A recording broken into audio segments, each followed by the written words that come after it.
Donc, par rapport à Moïse, à sa situation familiale, au chapitre 8, dans Exode, toujours dans le même livre de Justin d'Issaquet, au verset 1, il dit, alors, le titre c'est La première femme de Moïse.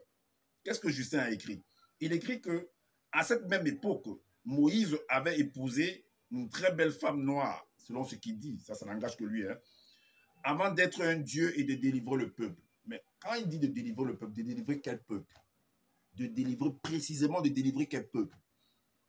Et il était à quel point de l'humanité ou bien de la terre en fait de vouloir de diriger en fait tout un peuple ou alors tout un continent. Parce qu'il dit, quand lui parle de peuple, lui il parle du continent africain, hein, Justin Dissaker. Donc, tu étais présent, par exemple, je ne sais pas dans quelle partie de la terre, et toi tu contrôlais, tu dirigeais tout le monde, tout le continent africain, c'est ça? N'importe quoi. Alors, dans Exode chapitre 9, donc il a eu en fait une femme. Et de cette femme-là, il va avoir des enfants. Ok. Dans le chapitre 9, le verset 1, il est dit que Gershom, lui l'appelle Jean, Gershom, le fils aîné de Moïse, n'avait pas été circoncis lors du 8e jour après sa naissance.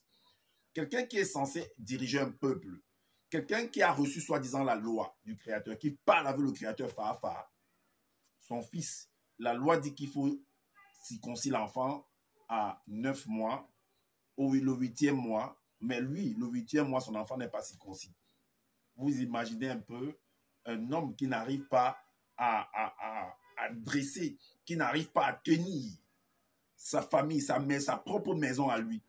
Donc, qui n'arrive pas à se tenir lui-même. C'est-à-dire en phase avec la loi. Parce que le 8e jour, son enfant n'avait pas eu la naissance. Donc, sa femme, en fait, s'est opposée. Parce qu'au verset 2, il est dit que Moutatembo, donc sa femme, si était opposée. Donc, sa femme-là s'est opposée à cet acte-là.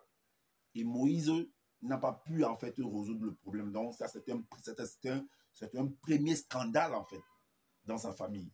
Donc, ça veut dire qu'il n'arrivait pas on va dire ça comme ça, il n'avait pas la même mise dans sa famille. Sa femme le tenait tête dans sa famille. Et quelqu'un qui est censé diriger un peuple.